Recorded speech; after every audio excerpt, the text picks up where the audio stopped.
안녕하세요. 예비 공인중개사를 위한 진로 특강을 맡게 된 강사 류지훈이라고 합니다. 만나서 반갑습니다. 야, 이번에 공인중개사 시험 33회에 합격하신 예비 공인중개사분들 진심으로 축하드립니다. 먼저 박수 한번 치고 시작하도록 할게요. 축하드립니다. 제 앞에는 지금 아무도 없지만 지금 이 화면을 통해서 같이 박수를 치고 있을 거라고 생각하고요. 정말 고생 많이 하셨어요. 이게 시험이 갈수록 어려워지고 이제 곧 뭐 상대평가로 바뀐다는 그런 얘기도 있죠. 그리고 지금 아무래도 자격증을 따시고 싶은 분들도 안타깝게 한두 문제로 떨어진 분들도 많으실 텐데, 여러분들은 이제 정말 어렵고 어려운 시험에 합격하셔서 이제 공인중개사, 어디서부터 어떻게 무엇을 시작해야 될지 참 막막하고 고민이 많으실 거라고 생각을 합니다. 그러니까 저랑 같이 차근차근 이 진로 특강을 통해서 오늘 강의를 시작해 보도록 하겠습니다. 오늘은 간단하게 제가 이 강의에 좀 담은 그 강의의 목적, 여러분들이 어떤 거를 가져가셨으면 좋겠는지 간단하게 말씀을 드리고, 왜 우리가 공인중개사를 시작해야 하는지 그 이유에 대해서 같이 알아보도록 하겠습니다. 자, 일단 제가 이 강의를 준비하면서 참 마음이 참 무거워요. 정말 이게 메가랜드 특강 촬영한 지가 엊그제 같은데 벌써 1년이 지나서 이번이 두 번째 특강이거든요. 이게 참 촬영할 때마다 이제 막 자격증 취득하신 분들 도대체 내가 어떤 거를 알려드려야 될까 참 고민을 많이 하고 강의를 준비했습니다. 일단 여러분들이 이 강의가 첫 단추이신 분들도 분명히 있을 거예요. 뭐 지금 실무를 경험하신 분들도 있으신가요? 뭐 한번 그것도 댓글에 달아주시면 고마울 것 같아요. 뭐 실무 경험이 있으신 분들, 그리고 실무 경험이 아예 없으신 분들, 그리고 지금 자격증이 없으신 분들 중에서도 이 강의를 들어보실 수도 있을 것 같아요. 어쨌든 전체적으로 봤을 때 자격증이 있다는 가정하에 좀 강의를 제가 제작을 했고, 여러분들이 첫 단추를 잘 끼웠으면 하는 마음으로 좀 준비를 했습니다. 자, 여기 그림을 보시면 보스와 이제 리더 두 가지 사람이 있다고 하잖아요. 제 강의의 특징은, 저 같은 경우는 이제 현직에서 지금 활동을 하고 있거든요. 실전에서 공인중개사로 제 사무소를 운영하고 있고, 그리고 많은 손님들을 경험하고 있고, 많은 실수들과 실패들, 그리고 역경들을 거치면서 지금 이 자리에 왔기 때문에 좀 강의를 할 때 좋은 말도 제가 많이 해드릴 수는 있지만 따끔한 말도 해드릴 거고, 그리고 현실적인 조언, 진짜 실제로 필요한 그런 촌철살인이라고 해야 되나요? 그런 말들을 많이 해드릴 거예요. 그리고 실제 현장 사례를 중심으로 제가 강의를 많이 할 겁니다. 왜냐면 제가 실무 교육을 저도 정기적으로 듣거든요. 많이 저도 아직까지 초보기도 하고, 그리고 이 강의를 수강하시는 분들과 사실 엄청나게 큰 차이가 없습니다. 어쩌면 강의를 수강하시는 분들 중에서 분명히 저보다 더 잘 되신 분들이 훨씬 많고, 그리고 저보다 더 잘 알고 똑똑하신 분들이 더 많으실 거예요. 저는 단지 여러분들보다 먼저 이 시장에 앞서서 진출했을 뿐이에요. 그래서 실제로 해보니까 이런 게 좋고 이런 게 나쁘고 이런 거는 알아야겠더라, 그런 거를 여러분들과 공유하고 더 성장하기 위해서 좀 같이 으쌰으쌰 하는 것 뿐입니다. 그러니까 좀 실제에서 어떤 일들이 일어나는지 좀 아셨으면 좋겠고, 아까 말씀드린 게, 제가 실무 강의를 들으면서 같이 수강한 그 대표님들께 물어봤어요. 강의 들으시니까 어떠셨냐, 좀 어떤 게 궁금하고 어떤 게 조금 어려우셨냐 했더니, 이분들이 저한테 말씀해 주신 게, 실무 경험이 아직 없기 때문에 이 실무 강의를 듣는다 하더라도 좀 수박 겉핥기의 느낌이 있고 뭐를 궁금해야 되는지 잘 모르겠다, 그렇게 말씀을 하시더라고요. 뭐 근데 많이 물어보시는 게 보통 지금 이제 레드오션이라고 하는데 중개업에 뛰어들어도 되는지, 그리고 지금 이 시점에서 불경기라고 하는데 개업을 해도 되는지, 사무소 자리는 어디가 좋은지, 권리금은 어느 정도 주고 들어가는 게 나은지, 그리고 직원으로 시작한다면 어떻게, 어디서, 어떤 지역에서 뭐 개인으로 아니면 법인에 취직하는 게 나을지, 뭐 여러 가지를 궁금해 하시더라고요. 어쨌든 종합적으로 차근차근 좀 현실감 있게 수박 겉핥기보다는 정말 현장에 같이 들어와 있다는 느낌으로 좀 차근차근 알아가 보도록 하겠습니다. 자, 강의 목표입니다. 이번 특강을 통해서 대표님들께 제가 제공해 드릴 것은 딱 세 가지인데요. 첫 번째는 현실적인 중개업의 특징에 대해서 알려드릴 거예요. 이것을 알려드리는 이유는 상처받지 말라고 알려드릴 겁니다. 왜냐면 우리가 하는 일이 거래 양 당사자 사이에서 돈, 이익, 책임을 중심으로 놓고 활동을 하기 때문에 많은 일들을 겪으실 겁니다. 사람이 이게 이익이 걸려 있고 돈이 걸려 있으면 돌변하기도 하고 되게 예민하기도 하고, 같은 중개업을 하는 중개업자들끼리도 뒤통수도 치는 일들이 비일비재해요. 왜냐면 생업이 달려 있고 돈과 이익, 책임이 달려 있기 때문이에요. 그 사이에서 현실적으로 이러한 사건 사고 그리고 직업적 특징이 있구나 좀 알고 마음을 무장하시면 이 시장에 진출했을 때 아무래도 덜 상처받으실 거예요. 그리고 중개업을 실제로 해보면 사실 1, 2년 해보고 이 중개업을 떠나시는 분들이 꽤 있으시거든요. 저도 그러고 싶은 순간이 굉장히 많았어요, 사실. 왜 그러냐면 사람에 질려서, 이 사람에 싫어서 너무 조금 그 본성을 겪고 돌변하는 거를 보다 보니까 상처받아서 떠나시는 분들이 있어요. 저도 그럴 뻔했는데 저 같은 경우는 더욱 내가 성공해야겠다. 더 성공해서 내가 복수를 하고 진짜 더 이악 물고 잘 살아봐야겠다. 이렇게 생각을 하고 지금 이악 물고 달려오고 있거든요. 그래서 현실적인 중개업의 특징 차근차근 알려드릴 거고, 그리고 바로 사용이 가능한 실전 중개 노하우를 알려드릴 겁니다. 왜냐면 시중에 아무래도 저보다 더 훌륭한 교수님들, 강사님들 많겠지만 제가 조금 가장 싫어하는 것은 뭐냐면 실전에 사용할 수 없는 강의, 그냥 교육을 위한 교육, 이런 거 되게 싫어해요. 저는 책 읽을 때도 실제로 내가 적용할 수 있는 거, 실천할 수 있는 거, 이런 책들을 되게 좋아하거든요. 그것처럼 여러분들도 이 강의를 들었을 때 바로 실전에 써먹을 수 있는 제 중개 노하우를 담았습니다. 공인중개사가 사실 가장 잘해야 될 본질적인 것이 무엇일까요? 사무실 인테리어, 그리고 뭐 친절한 거, 물론 다 좋지만 가장 핵심적으로 공인중개사가 해야 될 일은 중개입니다. 중개. 공인중개사는 중개를 잘해야 되고, 그리고 계약을 잘하면 끝입니다. 상대방이 원하는 그 조건을 맞춰줘서 계약을 성사시켜주면 고객 만족이고, 그게 핵심이에요. 그거를 만족시켜줬을 때 뭐가 따라온다? 꼭 같은 공인중개사 그 중개 수수료가 따라온다는 거예요. 그래서 계약 많이 하셨으면 좋겠어서, 진짜 떼돈 버셨으면 좋겠어서 노하우를 알려드릴 거고요. 그리고 세 번째, 공인중개사로 이왕 시작하는 거 좀 단단하게 성장할 수 있는 방법에 대해서 알려드릴 겁니다. 이 세 번째가 생각보다 굉장히 중요해요. 왜냐면 저 같은 경우는 굉장히 빠른 속도로 성장한 편이에요. 제 실력에 비해서, 그리고 제 머리에 비해서 좀 운이 좋았고 타이밍도 좋았어요. 그러다 보니까 저는 처음에 시작할 때 계약을 되게 쉽게 했어요. 초창기 때 제가 중개업을 시작하고 나서 처음에 운 좋게 했던 게, 오픈하자마자 2달 정도 됐을 때 했던 계약이 프랜차이즈 상가, 그 스터디 카페 계약을 제가 운 좋게 체결했어요. 그렇게 해서 중개 수수료 양쪽에서 한 500 정도를 협의해서 받았던 것 같은데, 그렇게 상가 계약을 제가 체결하고 나니까 참 안 좋았어요. 이게 너무 빠르게 성취가 있어도 독이 되는 이유가, 이 계약이 체결되기 위해서 정말 고난과 노력의 과정이 필요하거든요. 물론 부동산 화랑기, 호황기도 있지만 부동산 불경기, 그리고 지금처럼 침체기, 그리고 하락기도 있잖아요.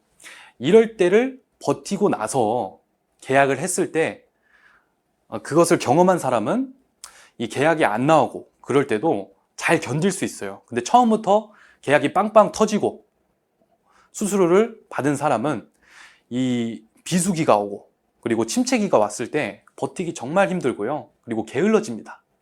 자만을 해요. 내가 실력이 있는 줄 알고, 내 실력에 의해서 그 계약이 된 줄 알고 굉장히 자만해지고 매물 작업도 잘 안 하게 되고, 그런 단점이 있거든요.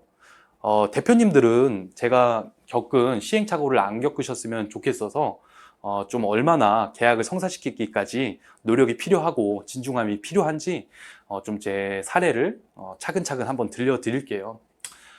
그래서 이게 중요한 이유가, 자, 이렇게 쉽게 계약을 하게 되면, 자, 이게 시간이 지날수록 무슨 착각을 하냐? 아, 내가 실력이 있구나라는 착각을 하게 됩니다. 그래서 이 겉은 단단해 보여요. 막 잘하고 잘 지내는 것 같아 보이는데, 이 속은 비어 있습니다. 속은. 이 속에 비어 있기 때문에 외부의 자극에 의해서 이 버블이라고 하죠. 버블 경제처럼 이 외부의 어떤 바늘 같은 자극에 의해서 이 속이 텅 빈 이 멘탈이 터지는 순간 어떻게 되느냐? 거의 회복 불가 상태가 될 수도 있어요. 저도 그거를 최근에 경험했었고, 상당히 힘들고 좀 멘탈적으로 직업적 회의감에 좀 오랜 기간 동안 침체되어 있는 침체기를 겪었습니다. 그리고 나서 다시 좀 깨달음을 얻고 지금 달려가는 시점인데요. 그래서 대표님들은 뭐 쉽게 계약을 하는 것도 물론 좋지만, 어떻게 하면 내가 단단하게 이런 비수기도 잘 극복하고 내가 멘탈 관리를 하고, 그리고 진상이 나고 어떤 사건 사고가 났을 때 내가 어떻게 대처하면서 현명하게 공인중개사 중개업을 할 수 있는지에 대해서 자세히 한번 알아볼게요. 자, 그래서 세 가지 기억하세요.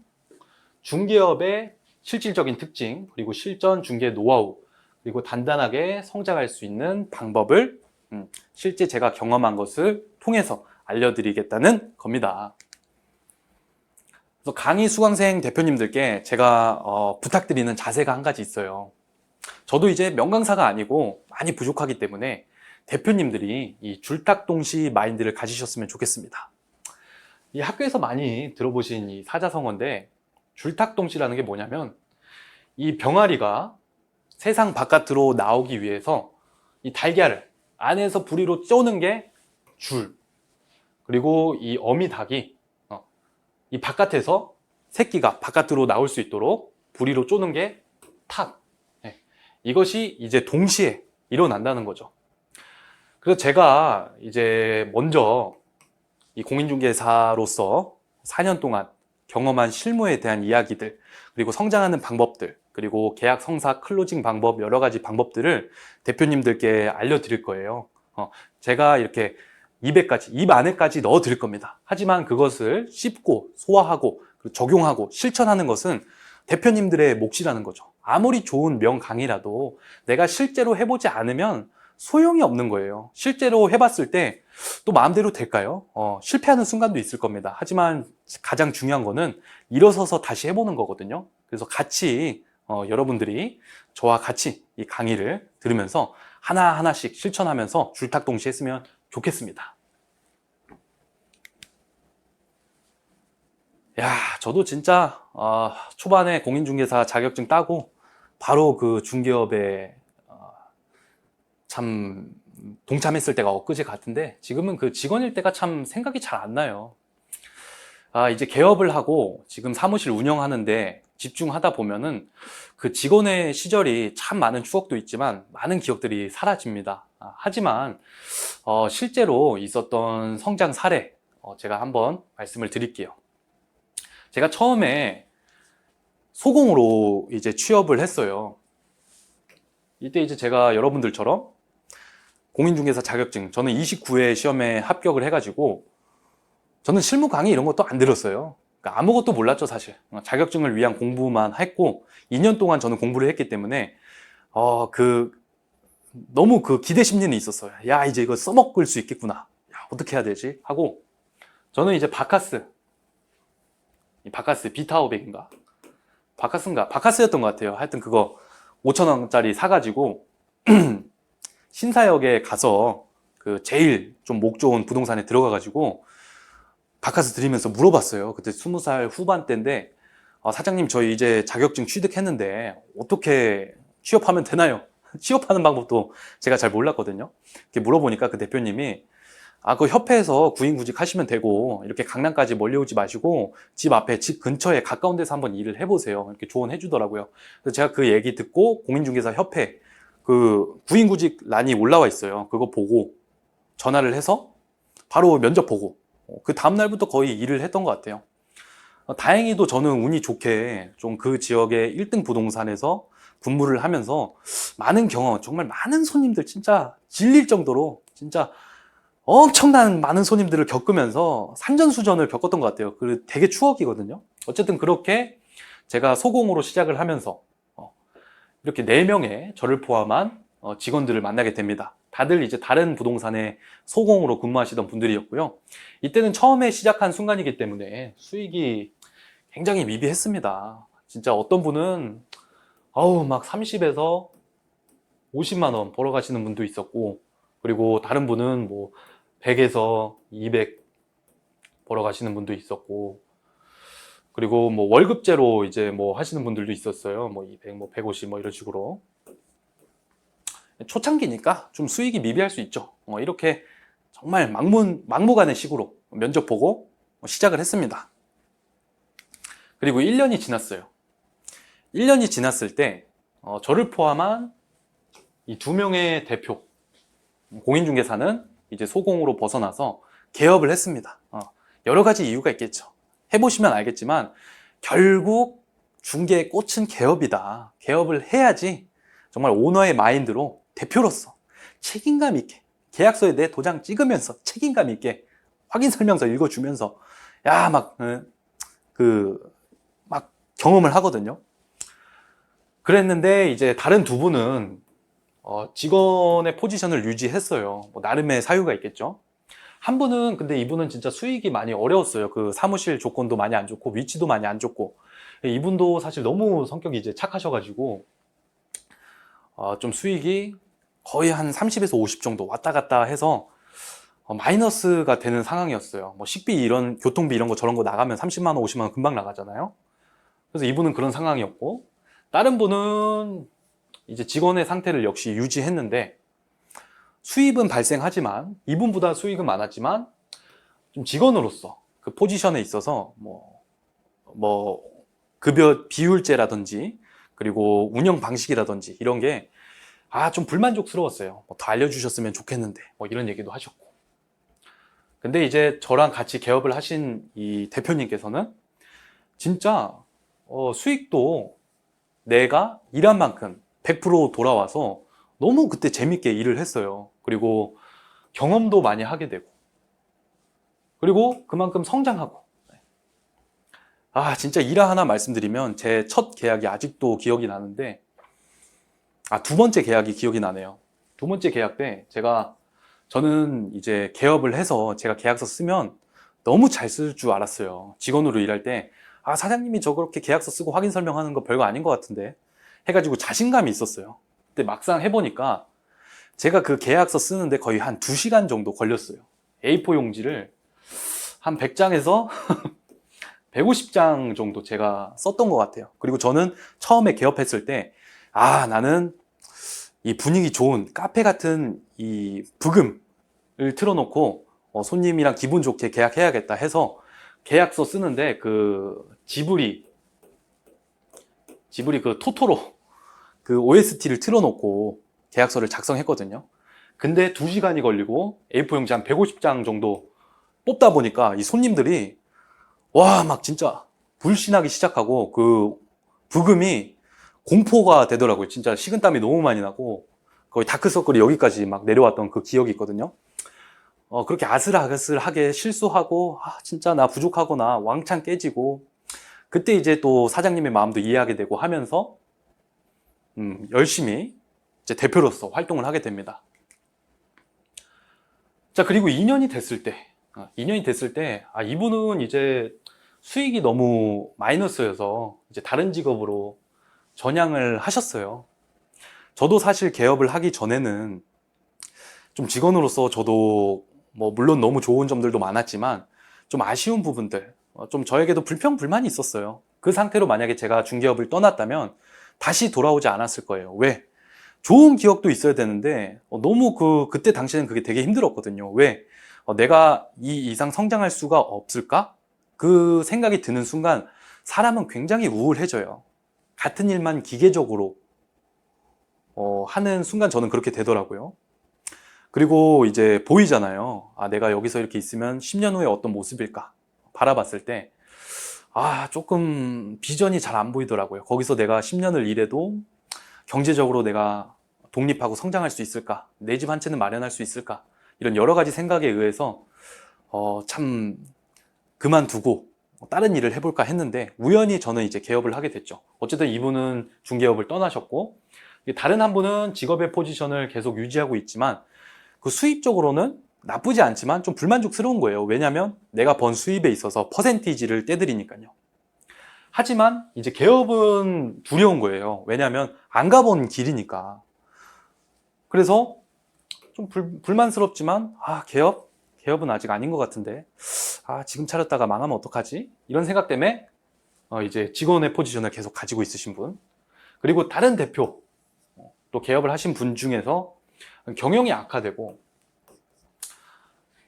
이렇게 손님을 기다리고 근데 손님이 안 오고 또 이 중개도 내가 계약하려고 하면 다른 데서 자꾸 채가고 이러다 보니까 사무실 옮겨야 될까? 사무실 내놔야 될까?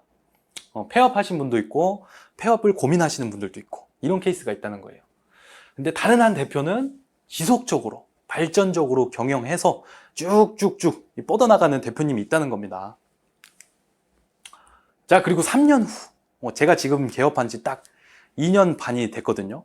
저도 코로나가 가장 심할 때 오픈했던 사람이에요.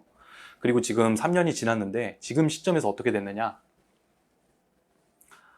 자, 이제는 어떻게 그 소속공인중개사로 계속 활동하시는 분들은 어떻게 됐는지 제가 그 이후로는 잘 모르겠어요. 근데 이제 이 대표분들이 존재한다는 거죠. 이 개공분들 중에서도 케이스가 두 가지로 나뉘는데 첫 번째 케이스는 단계별로 튼튼하게 꾸준히 성장하는 대표님.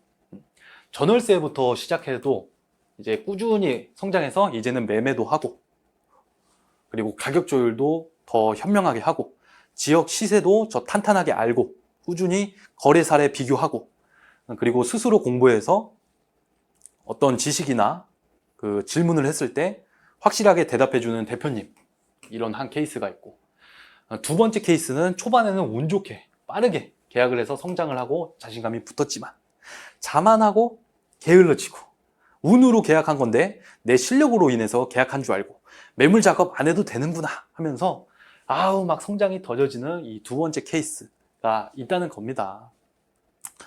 대표님들은 이 두 가지 케이스 중에 어떤 포지션을 가지고 싶으신가요? 당연히 전자겠죠, 전자. 4명이 똑같은 조건하에 출발을 했는데 어떤 사람은 지쳐서 이 중개업을 떠나버리고 어떤 사람은 불만족스럽지만 개업은 조금 두려워서 그 소공으로서의 포지션을 계속 유지하고 있고 어떤 사람은 개업했다가 폐업하는 분도 있고 그리고 어떤 사람은 꾸준히 발전하는 분도 있고 그리고 발전하다가 정체되는 분도 있다는 겁니다. 왜 그럴까? 그리고 도대체 어떻게 해야지 꾸준히 발전하고 튼튼하게 성장할 수 있을까? 궁금하시죠? 자, 단단하게 성장하기 위한 방법에 대해서 다음 강의에서 제가 자세하고 그리고 디테일하게 풀어드릴 거예요. 근데 힌트를 드리자면 일단은 첫 번째는 시작하는 게 중요합니다. 시작하는 게 중요해요. 대표님들도 어떤 회사, 다른 회사 다녀보셨으면 알겠지만 직원으로서 일할 때는 그 회사의 불평불명이 있을 수밖에 없죠. 그리고 대표는 참 노는 것 같고. 근데 그 대표가 대표인 이유는 회사를 차렸기 때문이에요. 여러분들과 사실 별 다른 차이점이 없습니다. 회사를 먼저 차리고 그리고 대표로서 활동을 먼저 한 경험이 있는 거예요. 그러면서 이제 부족한 부분을 깨닫고 업그레이드 시키는 거죠. 잠깐만요.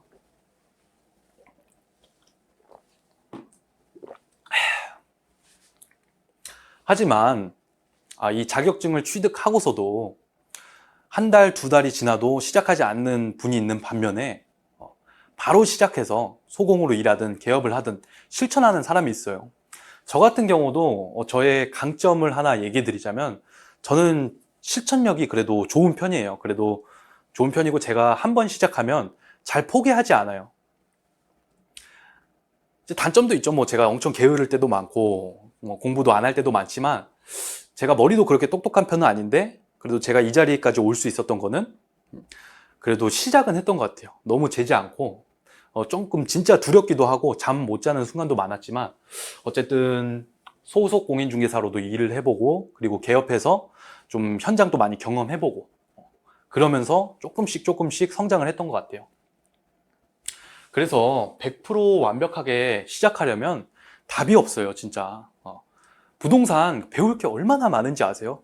주택임대차 보호법, 그리고 임대사업자에 관해서, 그리고 법인 개인, 취득세, 종부세, 양도세, 그리고 정부 정책, 박근혜 정부부터 지금 시기까지 어떤 것들이 변화했는지, 그리고 지역별 시세, 어떤 거를 내가 시작할지 하다 보면은 끝이 없어요, 끝이 없어. 그냥 실무 교육 듣다가 끝나버리는 거예요, 인생. 그렇게 되면 안 되고, 한 번 일단 들었다면 내가 실패할 수도 있고 성공할 수도 있지만 일단 한번 해보라는 거예요. 해보고 부족한 것을 채우자.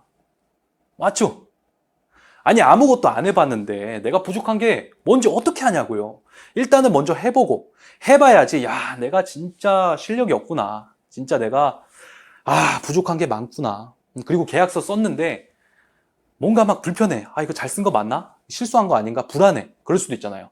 그래서 또 실무 강의 들으면서 그래, 이렇게 안전하게 확인 설명서 이렇게 써야지 분쟁이 안 생기고 과태료 안 먹겠구나. 중개사고 이렇게 해야지 안 나겠구나. 상가 계약할 때는 이런 인허가사항 확인하고, 구청에 전화해서 확인하고, 건축물 대장 확인하고, 이런 게 중요하구나. 이런 것들을 슬금슬금 경험하면서 파악할 수 있다는 거예요. 그리고 경험하지 않고 이론상으로만 배우시면 그거는 내게 아니고 그냥 책 속에 있는 지식이에요. 실제 그 상황이 닥치면 생각이 안 나. 그래서 경험해보고 현장에 부딪히고 막 다치면서 상처도 당하고 막 성장하는 거예요. 그래서 일단은 시작해보자. 그리고 아까 말씀드렸죠. 빠르게 성장하는 것보다 단계별로 단단하게 셀프 성장하는 게 좋다. 저는 여러분들께 추천해드리고 싶지 않은 게, 중개업을 할 때 필요 없는 게 주변 부동산 사장님들이랑 술 먹거나, 술 가끔 가다 먹을 수 있죠. 근데 술 마실 필요 없습니다. 그리고 인맥 관리한답시고 쓰잘데없는 전화하고, 그런데 너무 시간 소비할 필요가 없어요. 우리가 공인중개사에서 입지를 다잡고 정말 성장하기 위해서는 스스로 그 지역을 끊임없이 돌아다니셔야 되고, 주변 임대인 사장님들 매물 나온 거 없는지, 그리고 집 파실 거 없는지, 그리고 상가점포 구하실 분들 없는지 열심히 광고하고 작업하고 스스로 달려가는 수밖에 없어요. 그게 내가 성장하는 지름길이고, 그리고 내가 일치월장하는 길이에요. 그러지 않고 그냥 술 먹고 주변 사람들이랑 친해지려고 어떻게 막 들이대고 이래봤자 친해집니까? 안 친해져요. 공인중개사의 그 인맥은 내가 실력이 있고 중개를 잘할 수 있고, 그리고 시세에 대해 빠삭하고 할 때 인맥 안 만들려고 해도 인맥이 만들어집니다, 진짜. 그래서 술 안 마셨으면 좋겠고, 인맥 관리 이런 거 할 필요 없습니다. 그냥 매물 작업 열심히 하시고 지역 열심히 돌아다니시고 인사드리고 명함 나눠드리고 그러면서 성장하는 거죠.